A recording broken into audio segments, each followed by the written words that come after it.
Hello, my name is Yehuda Kaplan, and I'm one of the curators at the Bible Lands Museum, Jerusalem.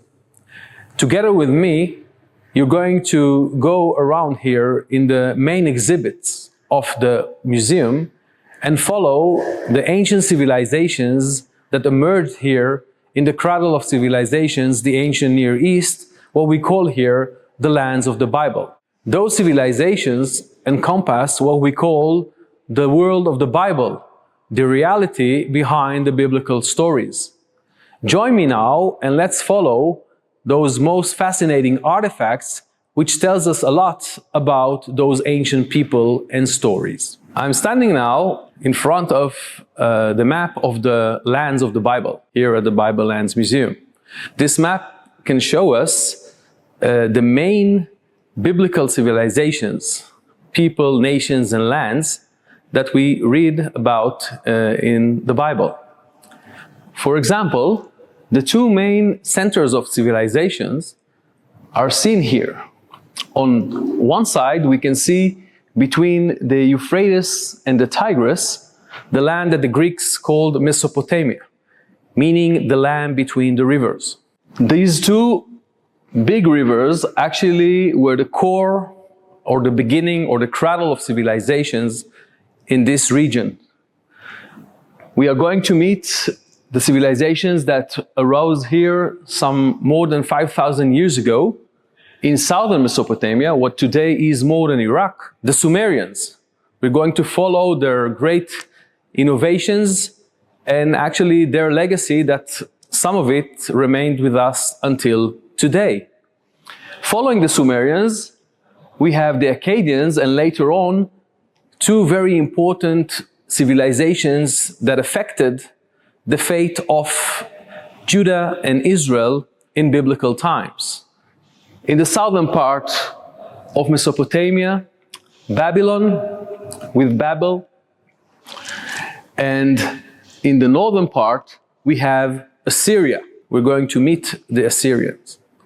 On the other side of the world, right here, we can see along the Nile River the other force that actually played a big role in the history of biblical times. And I'm talking, of course, about Egypt, ancient Egypt, not to forget also that south of Egypt, in what today is Sudan and northern Ethiopia, we have another very important and striving civilization, which is Nubia, biblical Kush. In between those two centers of civilizations, we have the Levant, this narrow bridge land which connected continents, civilizations, people, and forces in ancient time. In the southern Levant, of course, Israel and Judah, the two kingdoms that the Bible focuses on, but we have also their neighbors that we're going to meet here in our visit at the museum. We're going to meet in what today mainly is the coastal area of Lebanon and Syria, the Phoenicians. The Phoenicians which actually follow the Canaanites, the main civilization that thrived here in the second millennium BCE. Together with them, the Arameans here in what today is modern Syria, and also the people in Transjordan, Ammon, Moab, and Edom, here eastern of Israel.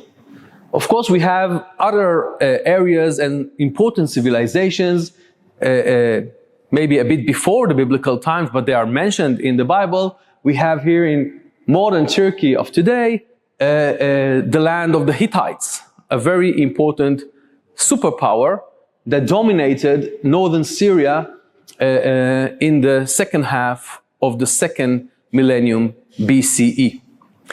Of course, in the later part of the biblical time, on the other side of the world again, we have a very important civilizations that actually dominated not only the Fertile Crescent, but also the entire ancient world. And I'm talking, of course, about ancient Persia, who actually controlled the vast areas that were part of the Neo-Assyrian and the Neo-Babylonian empires. Follow me now, and we're going to visit all those people and civilizations as they are depicted here in the artifacts of the Bible Lands Museum. After several thousands of years that humans settled down, domesticated plants and animals, and started what we call the agricultural revolution, we see that the villages steadily grew and became the earliest cities of the ancient Near East. In front of me, you can see several objects that represent this process and phenomena. These are all seals. The one here on the left below is a normal, what we call a normal seal, stamping seal, but the other three have a cylindrical shape.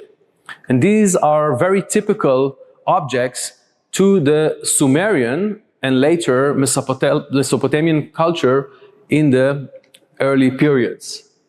Some of the seals here, or actually all of them, are representing buildings.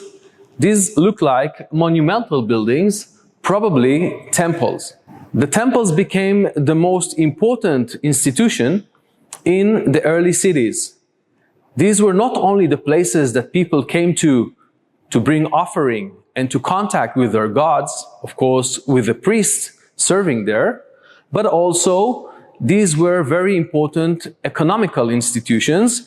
Some of them were actually the ancient banks. They were very much involved in business, loaning, and other economical activities that made them very, very wealthy and important in the structure of the earliest cities.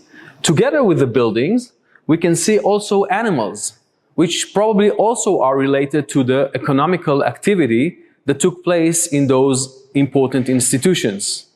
Let me take you now and show you another innovation that took place during this important period. Southern Mesopotamia is very poor in raw materials. Actually, in ancient times, the inhabitants had a lot of water coming from the main rivers, the Tigris and the Euphrates. They had some date palms, but a lot of mud and reeds. This probably explains why one of the greatest innovations in this area, the beginning of documenting and writing, started with the history of mud. In front of us, we can see a group of clay tablets, all made, of course, of mud, basically, that represent the script that developed in southern Mesopotamia in the last years of the 5th millennium BCE. The Sumerian, the earliest civilizations that evolved in southern Mesopotamia more than 5,000 years ago, is a non-Semitic civilization. The Sumerian language is not related to any of the known families of languages that we know today. Therefore, there is still an enigma if we're talking about an autochthonic civilization or people that were living in southern Mesopotamia, or whether they immigrated from another part of the world. Anyway, they are responsible for the earliest writing system that evolved in southern Mesopotamia that we call the cuneiform script. Pay attention to tablet number 4. Looking carefully in it, we can see that the signs, the symbols, are looking more like drawings. Something very similar that we see also in ancient Egypt with the hieroglyphics. This is the system that what we call the pre-cuneiform writing system, which probably the drawings represent all kinds of items that were part of the economic activity that took place in the early Sumerian city-states. For example, lists of products, maybe loans, or other documentation of this activity. Looking carefully, we can see a horned animal, we can see 2 fishes, and they are all drawn in rectangulars with other symbols that might represent numbers of those commodities. The idea of documentation is actually part of the economic activity in southern Mesopotamia. As the economic activity grew steadily, there was a need to document it. If somebody, for example, took a loan of grain or fish or dates, he had to return it after several years or months. It had to be documented. You could not actually remember it in the oral system. Therefore, there was a need to document it. Since they don't have the papyrus or other means, somebody in a very, very genuine way decided to take a piece of clay and to draw this information on the clay tablets. But very soon, talking about several hundred years, we see that the drawing system was evolved to become a much more faster and convenient way to write by what we call the cuneiform signs. And these are wedge-shaped symbols that actually imitated the original drawings. It is much convenient, efficient, and faster to pinpoint on the clay tablet with a stylus made of reed, which was also very, very common in this area, than to draw a drawing. Therefore, we see that those drawings became what we call in modern times the cuneiform, the wedge-shaped symbols and sign of the Mesopotamian ancient writing system. Let's follow and see other innovations of the Sumerian civilization.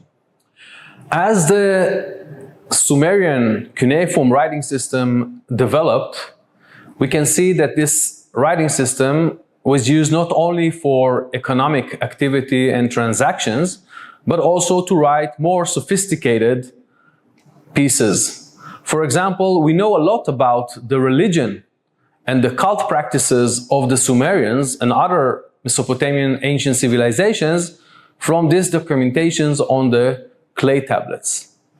Another source for our knowledge about beliefs, gods, mythologies come also from artistic depictions, for example, on those cylinder seals that we can see here. Pay attention here to number 2, a very impressive artifact made of a very precious blue rock called lapis lazuli.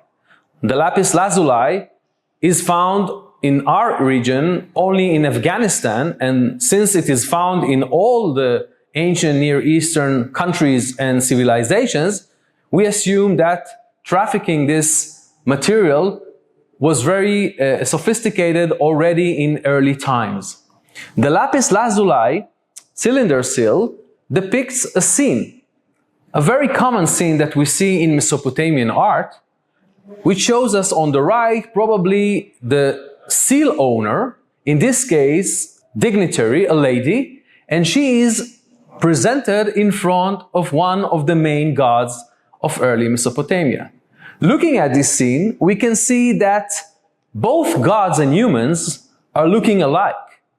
What is the way, therefore, to make the difference between the two? Pay attention that the deities are wearing a horn crown. The horns belong to the most significant animal in those agricultural civilizations, and I'm talking about the bull. The bull represents the power, the fertility, and all the activities that are related to the well-being of humans. Therefore, in order to represent the superhuman power of the gods, they wear those horned crowns that make the difference between them and ordinary humans. Pay attention to this scene, which is actually coming from cylinder seal number 4 right here. In this case, we see 3 deities, again, looking on their horned crowns. The one in the middle, the most important of course, is coming out from 2 mountains, and you can see the sun rays that are coming out of his shoulders. This is a human representation of the sun god. So in Sumerian, the name of this god is Utu, but in Akkadian, a Semitic language, his name is Shamash. Shamash, very similar to the word Shemesh in Hebrew, which means sun. Therefore, we see here the sun god coming out from the mountains. Remember, the ancient Mesopotamians, and also today, people living in Iraq, when they wake up early in the morning and they look to the east, they see the Iranian plateau from which the sun is shining. The two gentlemen on both sides of Shamash, the sun god, are actually his servants. In this case, they are also gods, minor gods, and what they're doing here, they are opening the gates of his palace or his temple, allowing him to go for his daily journey in the sky. This image is actually explaining to us the way the ancient Mesopotamians and the other civilizations of the ancient world, how they actually explained phenomena, natural phenomena and other phenomena that they saw around them. The way they explained them is in the same way that they were living. For example, people are living in their families. They have children, they have parents. Therefore, also the world of the God is represented as a family, the family of gods. We have the senior gods, the parents, and also the minor ones. In the mythologies that we know from ancient Mesopotamia, sometimes we see that those gods can fight among themselves. They can also kill or even hate others, gods and also humans. Therefore, the relations between gods and humans was something very important. Follow me now and let's see another very important element in the ancient Sumerian city-states. One of the most important elements in the Mesopotamian, in this case the Sumerian city-state, was the sacred tower known as the Zikkurat or Ziggurat, which means rising tower in this case. The Ziggurat was a sacred temple that together with the main temple in the city-state represented the connection or function as the connection, the bond between earth and heaven, between humans and gods. In the ancient Mesopotamian theology, gods and humans were related. The relationship between humans and gods was essential in the ancient Mesopotamian civilizations. The temples, and in this case also the ziggurats, symbolized the dependence of humans on their gods. The people were praying, the priests were making offerings and sacrifices to the gods so that they won't harm and help the people to survive, to have food, water, children, of course, and all the things needed to thrive. It seems that the ziggurat, which was built entirely, almost entirely, from mud bricks and looks like a Mesoamerican pyramid, but it's much earlier than the Mesoamerican civilization. It was all made of mud bricks, no spaces inside, and you see that each platform is actually more elevated than the other one.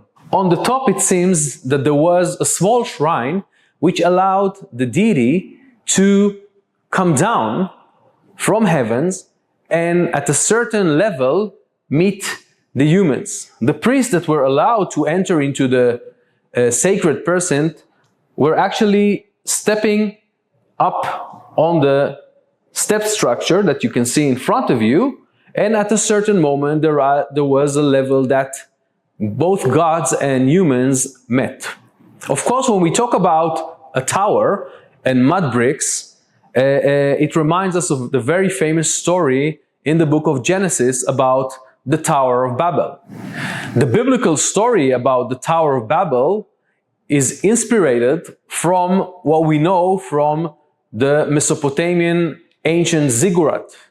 And of course, this is a polemic story which wants to fight against the idea that there might be a certain level where humans and gods can meet. Of course, in the biblical monotheistic notion, God is above any kind of human representation or thought, is above time and space, and therefore no way there could be a connection This explains why in the biblical story, God was so angry about the people in the valley of Shinar, maybe ancient Sumer, and therefore he punished them by spreading them all around and making them speak in different languages. Follow me now and let's meet the important civilization in the other part of the world. Let's go now. The advantage in the Bible Lands Museum, Jerusalem, is that in a few steps you can jump from one side of the ancient world to the other. And now we are standing in front of an impressive model of the famous site of the pyramids at Giza. The pyramids were built in the mid-3rd millennium BCE, about 4,500 years ago, and the big pyramid of Khufu, here at the right side, was one of the famous 7 wonders of the ancient world, the only one which survived until today. The pyramids in the Old Kingdom of Egypt actually represent 3 basic things that follow the entire ancient Egyptian civilization. We're talking about the idea of the importance of the sun and the sun god, the importance of the king, of the Egyptian king, who was regarded when he was alive as the son of the sun god, and when he died, he merged with his father, the sun god himself. Therefore, he went to a heavenly journey to join with his father, which brings us to the third element or concept in the ancient Egyptian thought, which was the idea that when you die, you are actually reborn in the realm of the dead. Actually, it seems that every ancient Egyptian wanted, when he died, to gain his eternal life in the world of the dead, and therefore he made a lot of things in order to earn it when he was alive, but especially his family members would do it after he died. In each of the pyramids, one king was buried. You can see that around the pyramid there are rectangular buildings. These were also tombs where the family members and the high officials of the king were buried together with him, so that they would serve him also in the afterlife. Guarding the entire burial place, the necropolis at Giza, we can see the Sphinx. The famous Sphinx, an legendary hybrid animal with a human face and a body of a lion, is actually keeping the entire site from any harm and evil forces that might interfere with the quiet of the spirits of the dead. Pay attention also to this channel that was coming from the Nile River, the Nile which was giving the life to the ancient Egyptians and was, as the French said, the gift of Egypt, or Egypt was the gift of the Nile. This artificial channel, which was dug from the Nile, was used in order to bring the dead mummified bodies of the Egyptian kings of the Old Kingdom to the burial site. And here in the temples, the ceremonies were made in order to prepare the body of the king and place it in his eternal resting place inside the pyramid.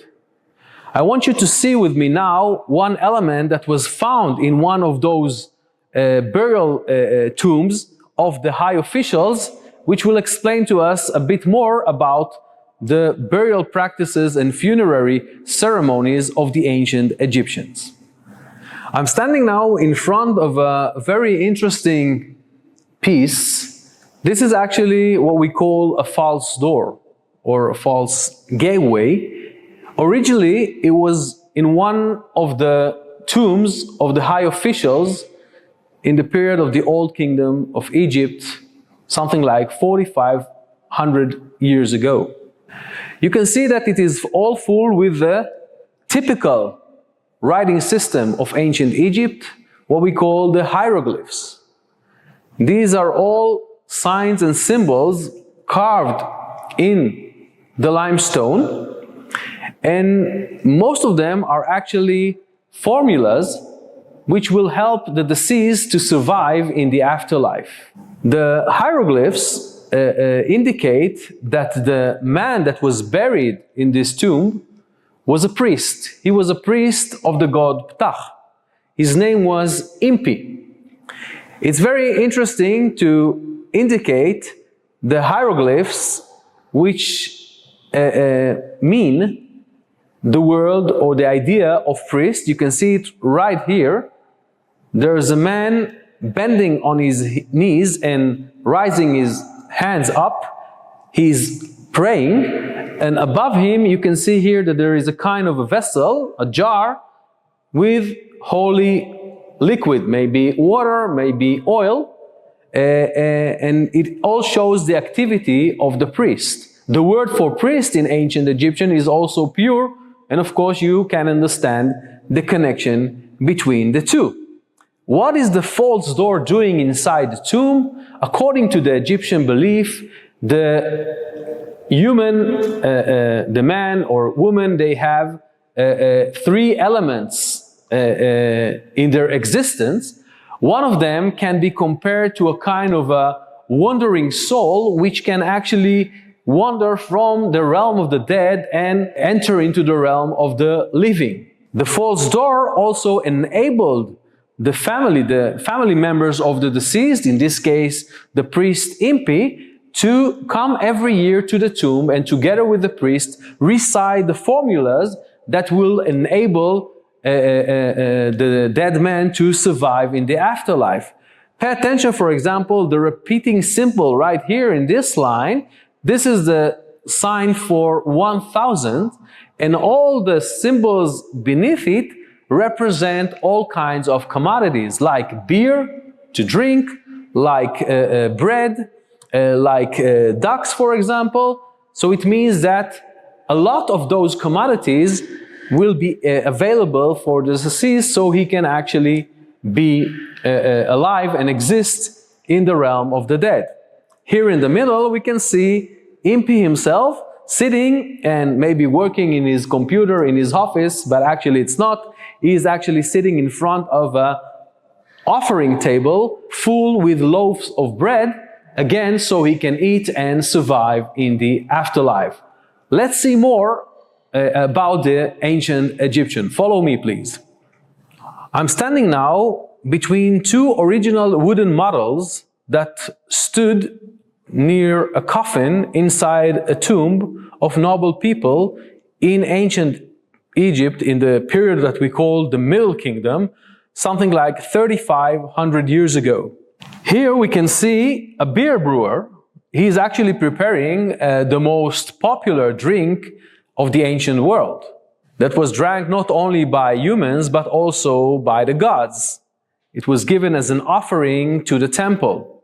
The man here is preparing the alcoholic drink, and later on he's going to put it inside those sealed jars that will eventually become this popular drink.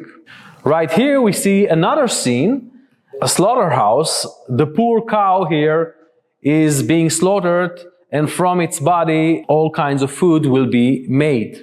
What are those models doing inside the tomb? They are part of the ancient Egyptian belief about the survival of the deceased in the afterlife. When we talk about death in ancient Egypt, it's not just the survival of a soul, but it's the physical survival of the human body. Therefore, everything, all his necessities that he had in his life should be also be part of his life in the afterlife. Therefore, he had to drink, he had to eat, and also to travel.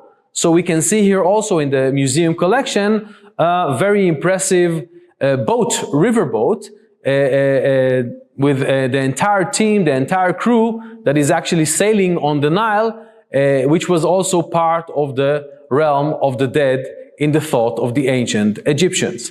Let's meet now one of the famous pharaohs that we know also from the biblical stories in our Bible.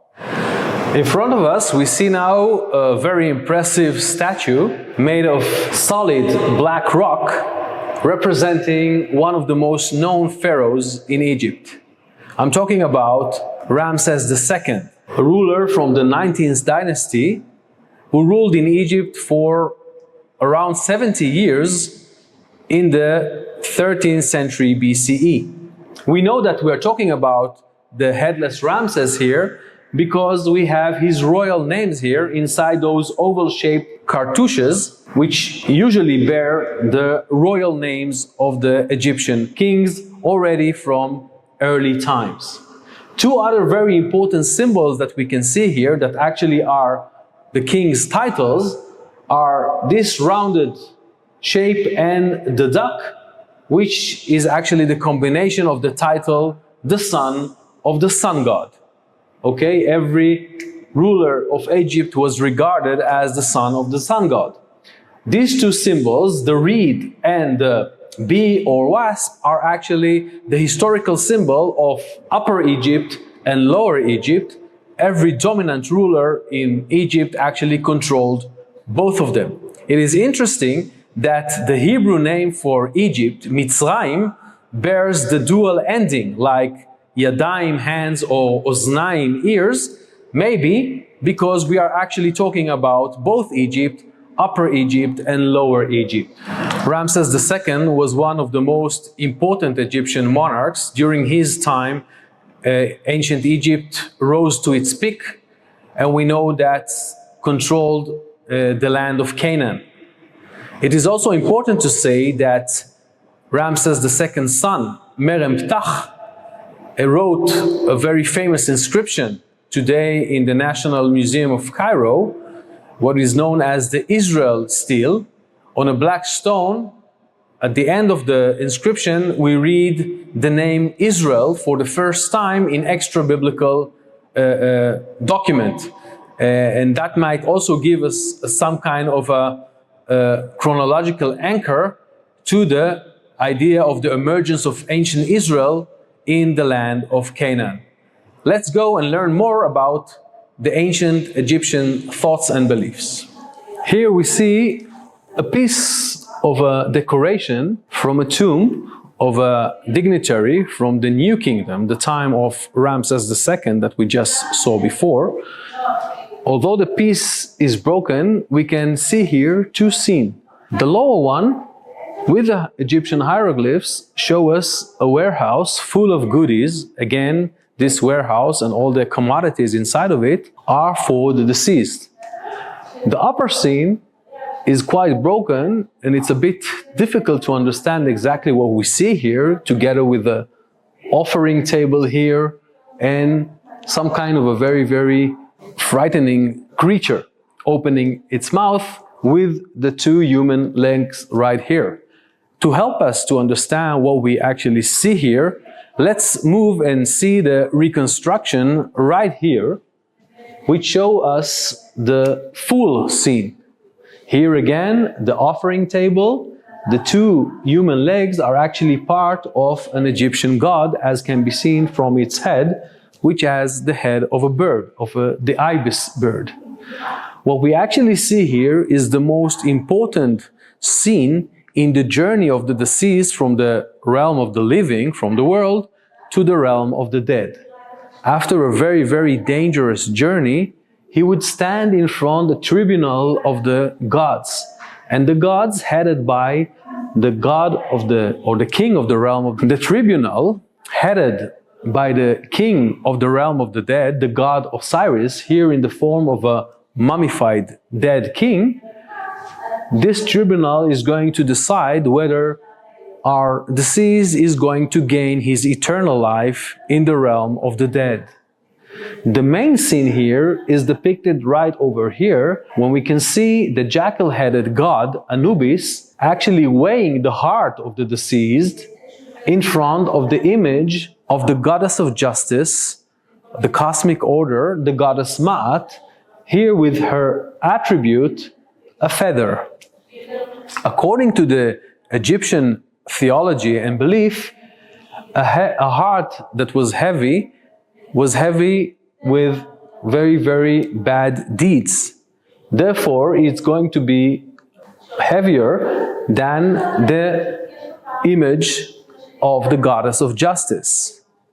But a good man, a man that didn't do any harm, his heart is going to be empty from the bad deeds, and therefore is going to be lighter even than the feather of Ma'at. So we can imagine that every man in ancient Egypt, no matter if we're talking about a pharaoh or a common man, would hope that his heart is going to be lighter in the sentence of the dead, in the judgment of the dead done by the gods. If the man's heart was heavy because of the bad deeds, it means that his heart is going to be swallowed, eaten by this terrifying creature, a combination of a crocodile, a lion, and a hippo, the most terrifying creatures in the Nile Valley. It's interesting that this concept can be seen also in the biblical story of the Exodus. In the Hebrew Bible, in the Hebrew version of the book of Exodus, we read that God made Pharaoh's heart heavier. In the other languages, it is said that God hardened Pharaoh's heart, but in the Bible, in the Hebrew Bible, we read, make the heart heavier. And it is interesting to show that the immorality, or the wickedness of the Egyptian Pharaoh is actually depicted in the same way as the ancient Egyptian believed. So from the heavy heart and the judgment of the dead of Egypt, let's do the Exodus and meet other neighbors of ancient Israel in the ancient Near East. We're going to meet now the Canaanites, the inhabitants of the area of the Levant, especially during the 2nd millennium BCE. We learn about the Canaanites, the people that lived in ancient Canaan, which was part of the southern Levant and what today is also Syria and Lebanon, especially from the stories of the conquest of the land of Canaan. Who were those Canaanites? We know that they were Semitic people because of their language. Later on, we're going to meet their scriptures. But here you can see a group of figurines that come mainly from the areas of northern Syria, which was part of the Canaanite realm. And we see that those figurines depict maybe common people, but maybe also gods. One of the most characteristic features of the ancient Canaanites, according to the biblical view, is of course their cult and belief. Their practices, which are regarded as abomination in the view of the biblical scribes, can be seen here in this group of figurines, some of them made of metal and some of them made of clay. Pay attention to this impressive figurine here at the corner, made of clay, showing the image of a woman holding her breast, a very common picture that we see in many artistic representations all around the Middle East, probably related to the idea of the woman as representing the idea of fertility and the goddess of fertility. In this case, we're talking about a stand of a lamp, an oil lamp, which is a bit broken at the top, which probably served in a temple or a shrine and is related maybe to some kind of ritual that had to do with fertility.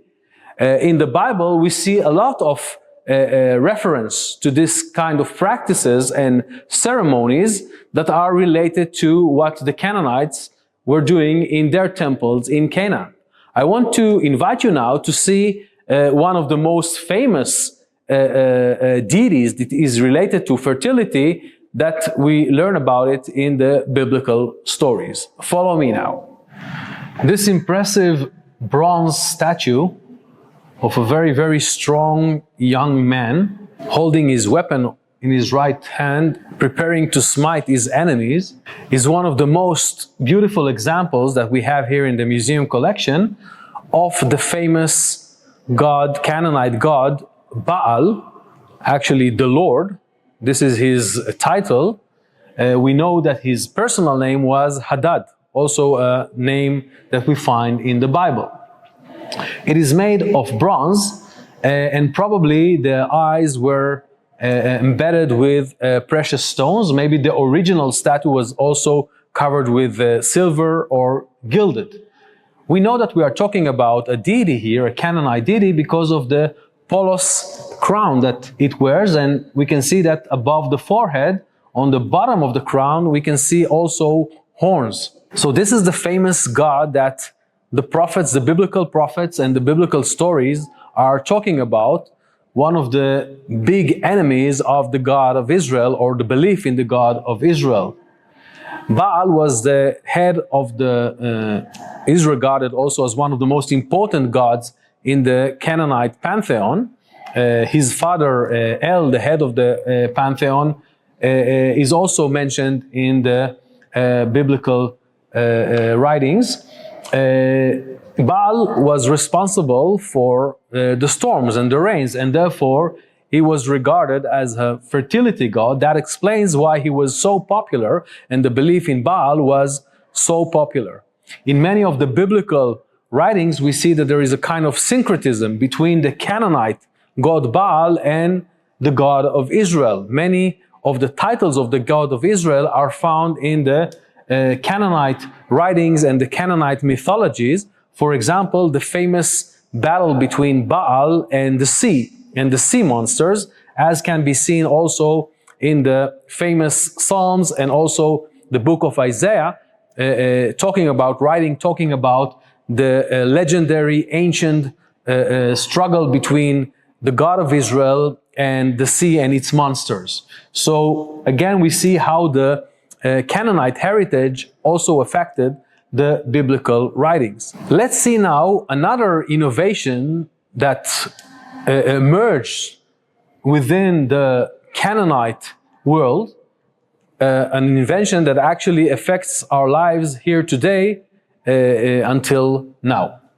One of the most important innovations that evolved within the Canaanite world is the invention of the alphabet. Both in Mesopotamia and ancient Egypt, there were very sophisticated writing systems that we already met, the hieroglyphs in Egypt and the cuneiform system in ancient Mesopotamia. Those two systems were very complicated, included a lot of symbols and signs to remember. Therefore, the knowledge of reading and writing was in the hands of very few people, the professional scribes, both in Egypt and Mesopotamia. It's interesting that 1,000 years after we have already those two sophisticated systems in Egypt and Mesopotamia, in the Canaanite world emerged a completely different way of writing. And I'm talking about the invention of the alphabet.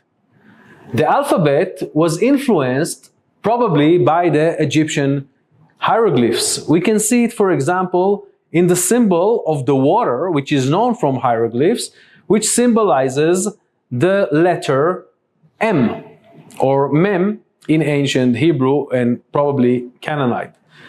The word of the letter Mem is very much similar to the word Maim, which means water. Look, for example, to this symbol. It shows us a schematic drawing of a house, okay? A rectangular building with an entrance. This is the letter Bet, which is very much similar to the word Bait, house. So how does the alphabet works actually? In both the Mesopotamian and Egyptian writing systems, at the beginning, each drawing symbolized or represented an idea or a word, or maybe a combination of a consonant and a vowel, part of a word. But in the alphabetic Canaanite system, the idea was to choose a word, a specific word, which opens with a specific sound And now the drawing of the word will actually represent the sound and not the idea. Let me show it to you with the famous Aleph or Alpha or A as we know it today. Look how it actually evolved from the Canaanite to the Phoenician, the Paleo-Hebrew, ancient Hebrew, and later on to the modern transliterations. So let's go and meet now the evolution of the letter Aleph. The first evidence that we have of alphabetic writings come from the peninsula of Sinai, south of the land of Israel, today in modern Egypt. And there, in turquoise mines that were actually in the hands of the Egyptian pharaohs of the New Kingdom, we know that also Semitic Canaanite workers were working there, both as mine excavators, but also as convoy leaders and so on, that were bringing the supplies and the commodities to and from the mines of this site, which is known as Sarabit el-Khadem. In those mines, there was a shrine for the famous Egyptian goddess of the mines, the goddess also of love and music, which we know as Khatho.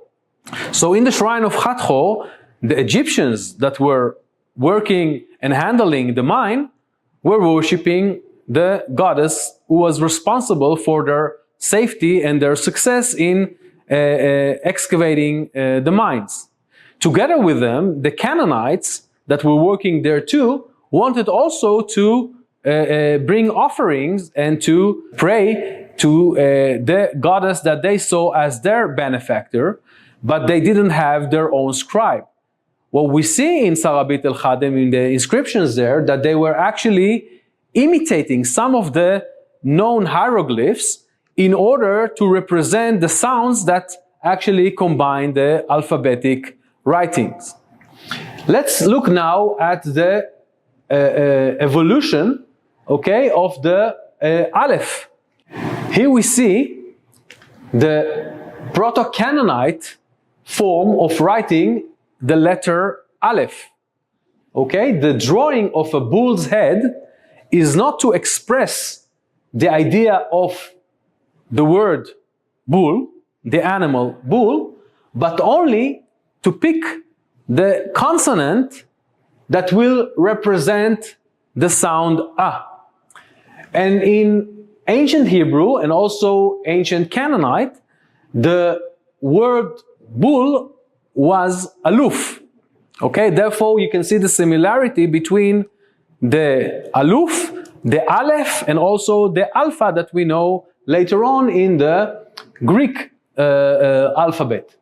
So as we saw also in the cuneiform script, the drawing was replaced very quickly with a more schematic and simple symbol. And here we can see the linearic Proto-Canaanite Aleph, then evolved in the late second millennium in the Phoenician script to the way the Phoenician wrote the Aleph, and from it you can see how it actually continues to the Paleo-Hebrew, the ancient Hebrew that was used in the First Temple period, okay, in the biblical times, later on to the Aramaic, and then to the Greek.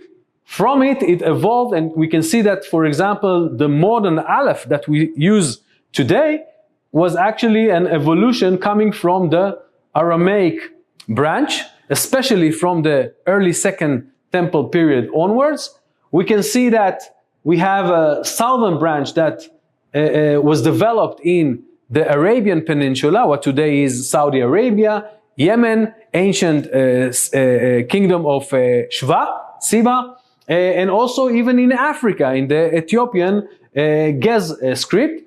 We find the Aleph, the Alpha in Europe, of course, because the Phoenicians transformed it or transmitted it to the Aegean world, and we can see how it evolved in the area of both Greek and Italy until it got to all the modern scripts that many people use until today. So it all comes from the aluf, from the bull, the Proto-Canaanite bull. So again, we see how the Canaanite heritage actually lives among us until today. Let's now go and meet the descendants of the Canaanites, which are the Phoenicians, the northern neighbors of Israel and Judah in the first temple period. We learned it already from the famous story of the building of the Solomonic temple in Jerusalem by King Solomon, of course. In Lebanon and the coastal area of Syria, northern Syria, we have plenitude of cedar wood, and because of the cedar forest there, and therefore the Phoenicians were known by their building ability. It is no surprise then to find that Solomon invites the builders of Hiram, king of Tyre, his neighbor from the north, to help him to build the temple in Jerusalem. The cedar wood also enabled the Phoenicians. By the way, the Phoenicians is the Greek name that was given to the inhabitants of the Canaanite areas that were continued to have this Canaanite culture also in the first millennium BCE, and probably the name Phoenicians, derives from one of the most famous productions that came from this world, and I'm talking about the purple and the blue dyes that were used or produced from specific snails that are growing in the Mediterranean until today, and they were used to dye very, very high-class garments made of wool especially. So the word, Greek word phoenix is related to the purple color. So together with the cedar wood, or the cedar wood was also used to make sailing boats in the Mediterranean Sea. Therefore, the Phoenicians were also known as the great sailors and the great merchants of the ancient world. They not only sailed along the coast of the Mediterranean, arriving to many places, they also established new colonies along the coast, arriving even to North Africa, the famous Carthage, and also even to Spain. Another thing that we already mentioned about the Canaanite world, and especially the Phoenicians, is the Phoenician script, which evolved from the Proto-Canaanite script. And it is important for us to understand also the biblical writings, because we know that in the First Temple period, the Paleo-Hebrew actually was a script that evolved from the Phoenician script, which a very nice example can be seen here on the shoulder of this jar. The inscription is talking about a funeral practice of burying the bones of the deceased inside the jar. And it's also interesting because it is mentioning two names. The name Itubal, which means the man of Baal, and this is a name that we find in the Bible. The father of Jezebel, the princess that married Ahab, the king of Israel, is known as Etbaal, and he was the king of Sidon. So we find already from the time of Solomon, and especially in the time of the kings of the house of Omri in the northern kingdom, in the kingdom of Israel in the 9th century, very, very close relationship, diplomatic and also economic relations between Israel and the Phoenician city-states. And one of the most known ones is the diplomatic marriage of Ahab, the son of Omri, king of Israel, to Jezebel, who was a Phoenician princess coming from Sidon. Now, this economic and diplomatic relationship also brought what the biblical writers, of course, focus on, and this is the introduction of the cult of Baal, the famous Canaanite god of fertility, the god of bring storms that we met before. And here we can see some of these cultic practices that are known from the Phoenician world and are probably related to this fertility cult. We can see here images in clay of women, some of them naked, some of them are pregnant. And again, the feminine organs are all related to the idea of the fertility and the fertility practices. We learned that together with the introduction of the cult of Baal into the northern kingdom of Israel and later on also to Judah, we have also the cult of Ashtoreth, who was the consort of Baal. In one of the figurines here on her belly, we can see also the symbol of another Phoenician goddess known as Tanit. And Tanit is known not only as a fertility goddess within the Phoenician city-states, but also later on in the famous kingdom of Carthage in northern Africa, today Tunisia, which was one of the most important deities in this civilization. Behind me is a very impressive model of Jerusalem in the First Temple period. A few years before it was conquered and destroyed by the Babylonians. We were just talking about the Solomonic Temple, which can be seen right here on top of Mount Moriah, on top of the Temple Mount, in the area that was extended by King Solomon. Jerusalem became the capital of Israel in the time of King David, Solomon's father, who on purpose conquered this place and made it his capital because it was in the middle between his tribe, the tribe of Judah, and the northern tribes, which were part later on of the northern kingdom of Israel. David conquered what is known as the city of David, which can be seen right over here. And later on, Solomon extended the boundaries of the city, building also his own palaces and also the temple. The later areas of the city of Jerusalem were added to the city in the time when Jerusalem was now the capital of the kingdom of Judah after the division of the united monarchy of David and Solomon. We can see that those areas, today part of the Jewish and Armenian quarters in Mount Zion in Jerusalem, were also fortified by a wall that was built probably in the late 8th century in the time of King Hezekiah. Let's see some artifacts that are related to this time period. Follow me.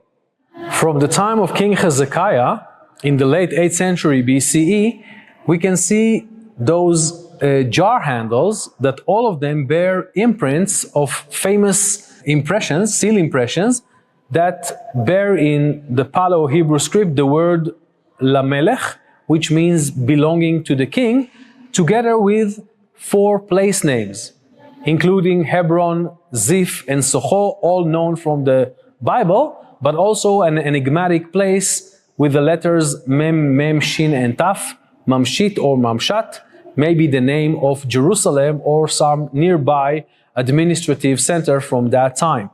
It is believed that those jar handles that were part of large vessels that stored both oil and olive oil and wine were part of the tax collection in the kingdom of Judah during the time of Hezekiah and maybe even later under the domination of both the Assyrian and the Babylonian empires.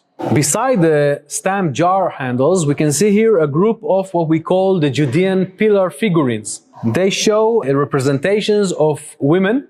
We can see the perfect hairdress and the very, very visible breast, also probably related to the fertility cult. Those pillar figurines were found all around Judah, both in Jerusalem, in ancient Jerusalem, but also in other sites and cities in Judah. And they probably show us the influence, again, the cultic influence, both of the Canaanite and maybe even the Phoenician religion and practices, which are documented very well in the words, the angry words of the prophets of Israel against these practices, and the fact that the people of Israel abandoned their agreement with the God of Israel and followed foreign goddesses. The fact that we find those fertility figurines that represent probably Canaanite or Phoenician influence within Judah are actually reflecting that the angry words of the prophets of Israel that we find in the God of Israel, that we find in the Bible, actually represent reality and practices that actually existed in Jerusalem and in Judah in the First Temple period before the destruction of the First Temple. Let's go now and see another very interesting inscription that talks about the same period of time. We talked about the influence of the Phoenician alphabet, how it actually got to the kingdoms of Judah and Israel. And here we have one of the most interesting examples here in the museum. This is a graffiti inscription that was found in a funerary tomb somewhere in the Judean hills. And it bears an inscription with two lines. The first line is talking about a curse to a guy whose name is Chagav, which means grasshopper in Hebrew. So cursed be Chagav, son of Chagav. But the next line, the second line, is much more significant to us, because it says, in the name of the God of Israel, the name of the God of Israel, the Lord of hosts, Adonai Tzvaot.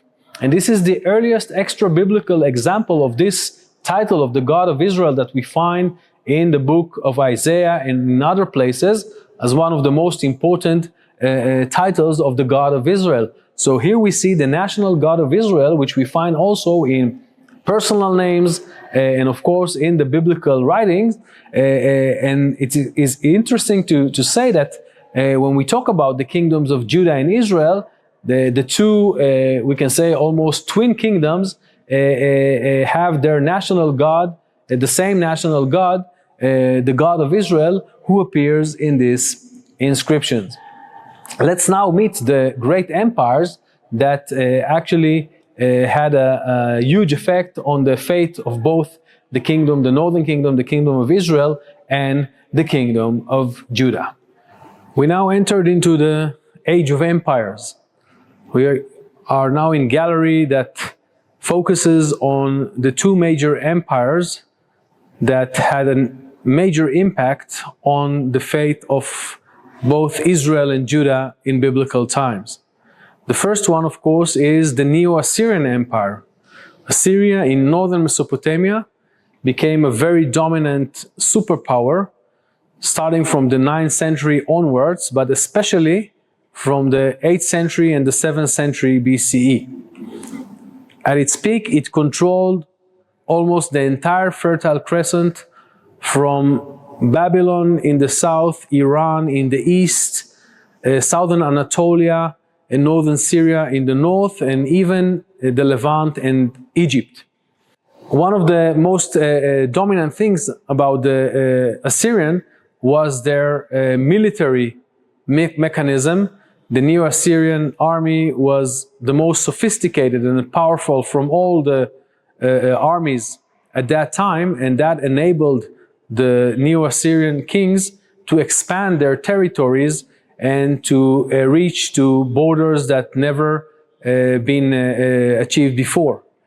Ahead of us, we can see two reliefs that are depicting Assyrian soldiers. Here on a basalt slab that probably decorated an Assyrian palace, maybe of a governor in northern Syria, we can see two Assyrian foot soldiers.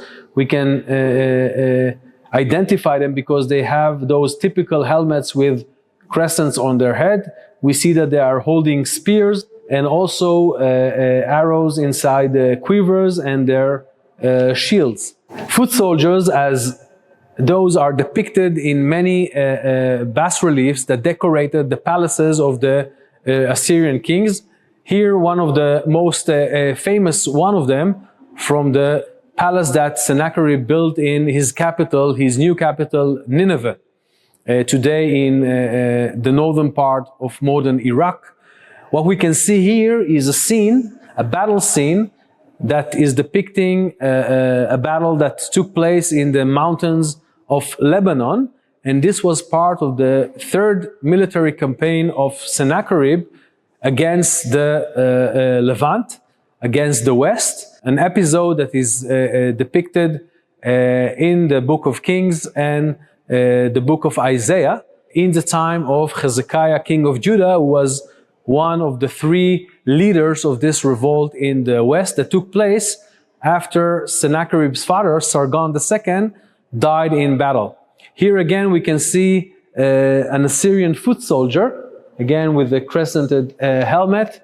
Right here, the nose and the mouth of a horse and the forelegs of a horse, probably an Assyrian cavalryman fighting against two local Sidonite Phoenician soldiers. At the background, we can see the mountains of Mount Lebanon.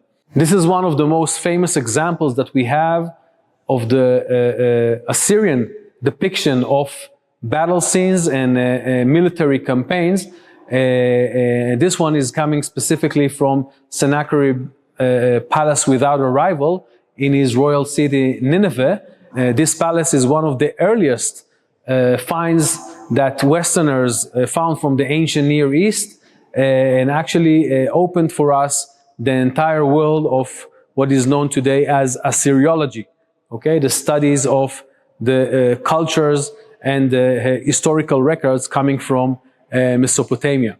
Together with this bas-relief, I want to show you another one which actually demonstrates another feature of the imperial mechanism of the royal Assyrian kings.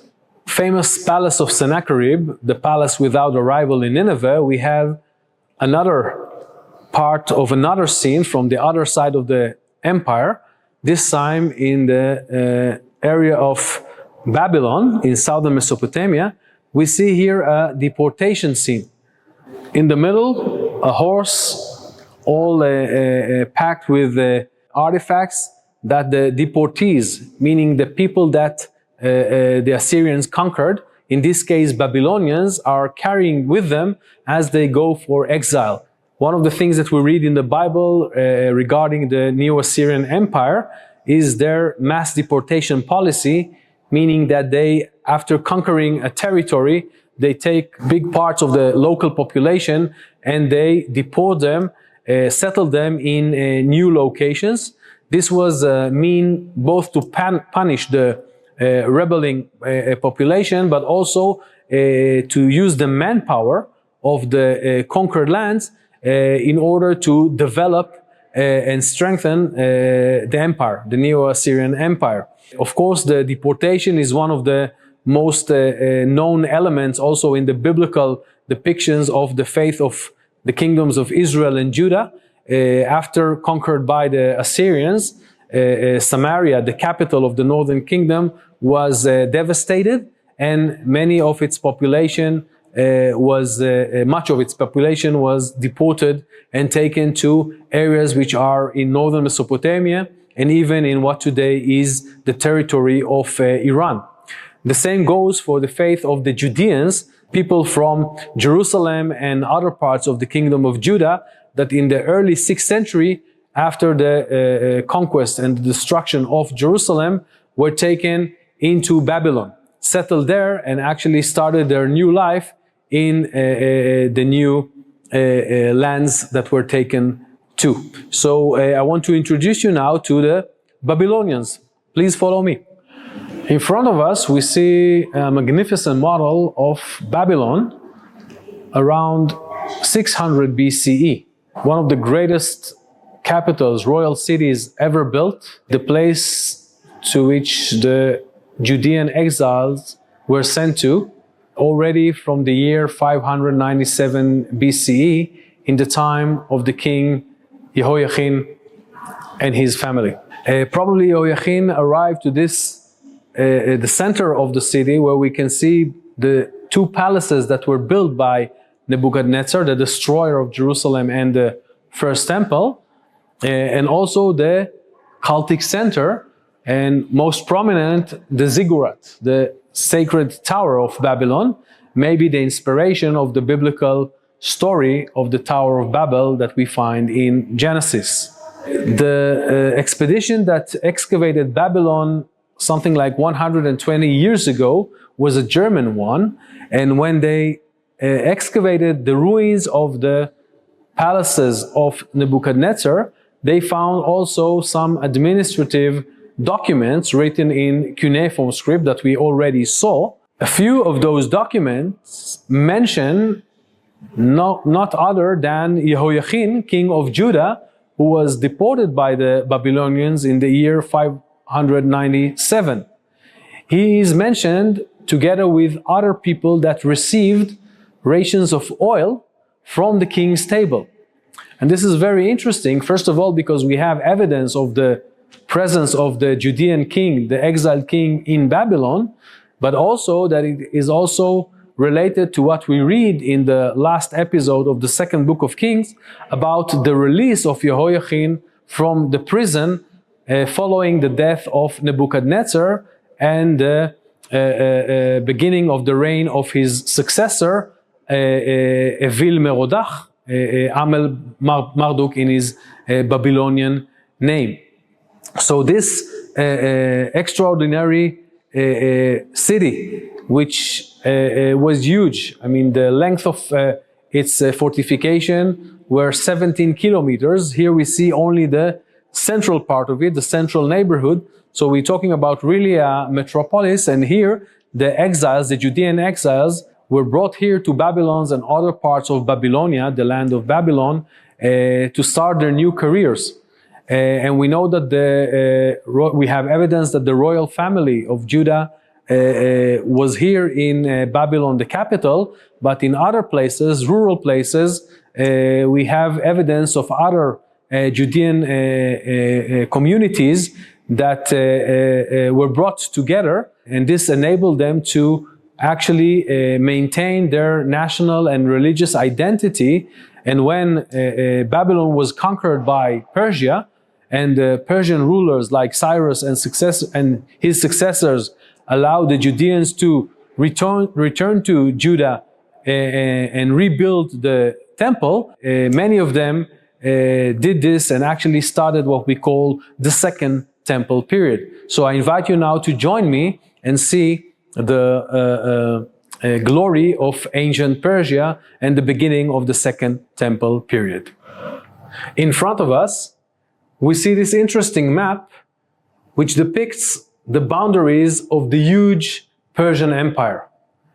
When we talked before about the Neo-Assyrian and the Babylonian empires, the area that they actually controlled was what we call the Fertile Crescent, right here from the Persian Gulf all the way to northern Syria until the Levant, and even sometimes also the northern part of Egypt. But when we talk about the Persian Empire, its boundaries were much larger, and actually this is the largest empire that the world ever saw. Until then, we're talking about the late 6th century BCE until the 4th century, when Alexander the Great, actually from Macedonia, conquered the Persian Empire.